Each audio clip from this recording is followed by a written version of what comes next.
DC is getting taken over. It's authoritarian to be sure. Like, this is Trump. He has these tendencies. He actually wants to take over everything. And if you let him, he will run your household. He will take over your state. I did my best to actually figure out what's going on with the crime statistics in DC to see if this is really warranted, because when you declare a crime emergency, there better be an actual crime emergency. I would say that's definitely not true. Like, there are cities that are more problematic than DC for sure. So this is very much, hey, it's my backyard. Fair enough. It is the highest risk thing that I can put my hands on. Sure.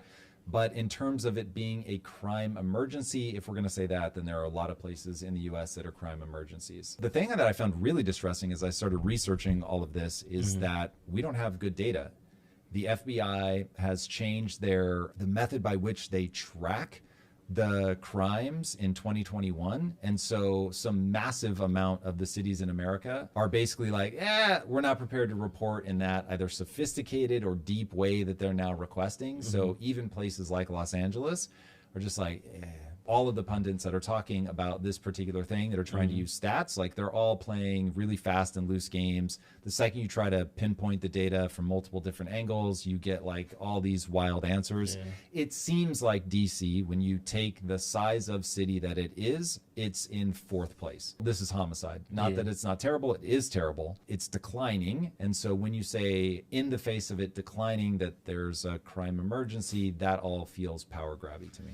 Yeah, this is the second time he deployed the National Guard to a U.S. city in the 7 months that he's been in office. I feel like that's a record right there in and of itself. I wouldn't be surprised. Do we actually have a real answer for that? I don't, but I just can't remember a sitting president deploying the National Guard to 2 cities in 6 months. So he really does have the authority to do this. So the question becomes not can he do it, but the question is why is he doing it? This is where I think that there needs to be very clear boundaries. You cannot let a small group of people that have legitimate grievances terrorize everybody else. To me, everything starts with you've got to make the place safe. But the question is, how far do we want to let the federal government go? And I would advise everybody, as you're thinking through this issue, assume that it's the team you don't like that's in power, and they're going to be like, well, they did it. So you might like Trump, you might like what he's doing, but if you don't like the president and you don't like what they're doing, where do you want those checks and balances to exist? If you can't see the authoritarian tendencies in Donald Trump, you're just not paying attention. The Pentagon has announced that they're issuing a task force, which is basically 600 troops on deck. They'll be deployed within an hour at any U.S. city. So this is starting to become like a precedent. Would you be okay if Trump, DC's number 4, to your point, if he did the same thing for the top 3 cities? My very brief answer is no, I would not, but I certainly understand what the battle is. And so if I can get people out of conspiratorial thinking and get them into just like what is the most likely brass tacks of it all,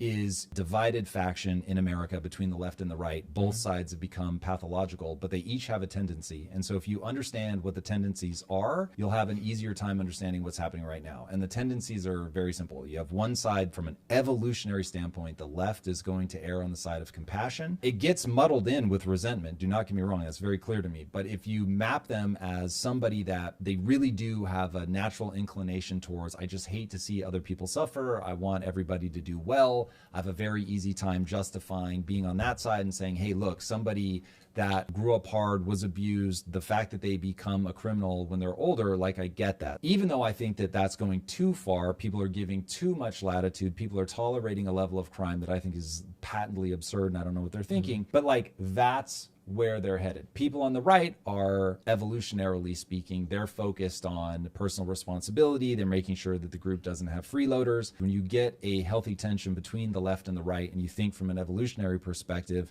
now you're in the position of, oh, the tribe can thrive because we don't just leave everybody to starve to death. And like, if you hear some of the stories of the Spartans, it's brutal. Literally, they will leave babies up on a mountaintop to die because it's like, that baby's not going to be strong enough. You need both sides, but there needs to be a healthy tension. The problem is we're getting so far apart from each other that both sides are being overly aggressive towards their side. So it's personal responsibility to a problematic level. It's compassion to a problematic level. Nobody wants to be in the middle. Everybody's saying the other side is evil, sinister, blah, blah, blah. So I'm saying, I look at that and I just go, Trump is a symptom of the moment that we're in. He's not the cause. So he rises to power specifically because he's looking at his side, the right, and he's saying, yeah, we've got to have like more personal responsibility. We've got to hold people accountable. Trump also has a personal penchant for wanting to be in control, wanting to be in power. And look, as a CEO, like that's a real thing. I think people want to push it to somewhere that it doesn't need to be pushed, that there's like some secret conspiracy. He's going after the Smithsonian. People are conflating.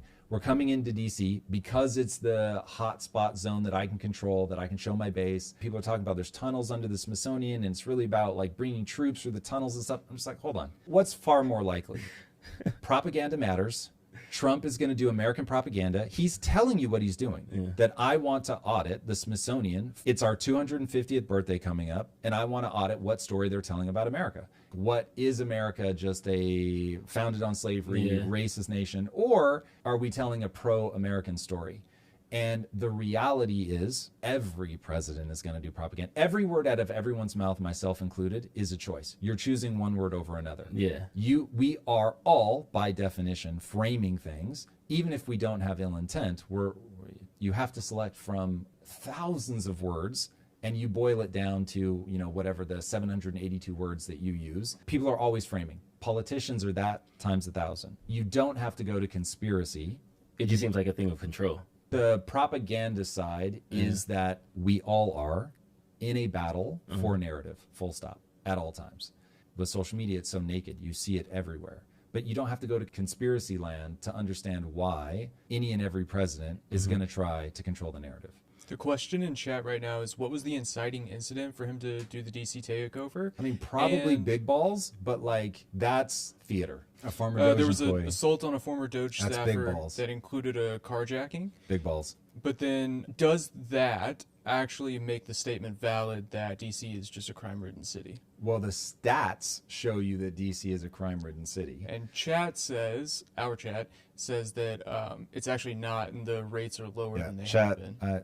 I did not come to play today, so let's pull up the actual stats. So I spent all morning looking into this. Most recent definitive ranking. So if you treat DC like a state, it is shockingly hard to get accurate data on cities because of differences in population size. And so that's going to affect things differently. But if you take DC, treat it like a state, it's number 1 in homicide per capita by a country mile. 30 murders per 100,000 people. The next closest state is Mississippi at 20.5. The real question, I would say, is to move away from just DC and say, hey, we have a high crime area, a city that is above national averages. How do we want that to be handled? Do we want the federal government to come in and do their thing? Or do we want there to be this delineation between the state and the federal government? And I would say you want a delineation between the state and the federal government. Legally,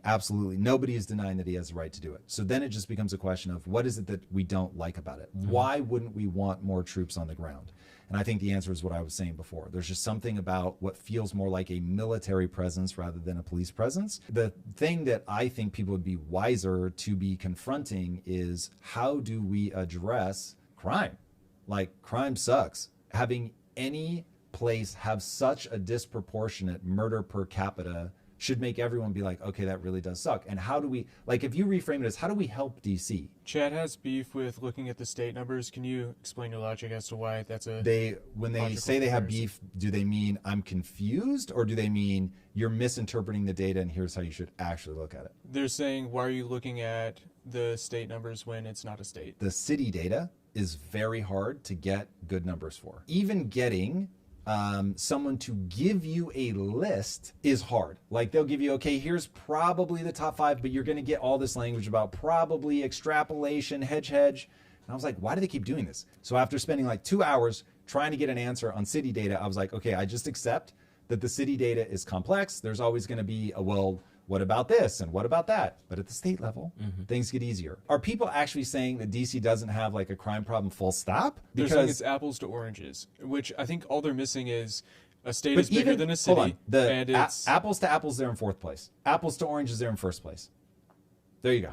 So if apples to apples, they were in 173rd place, then I'd be like, okay, I get why people have beef. They go to 4th. They still have high, it matters. Yes, they still have a somewhere between 27 and 30 homicides per capita. It's wild.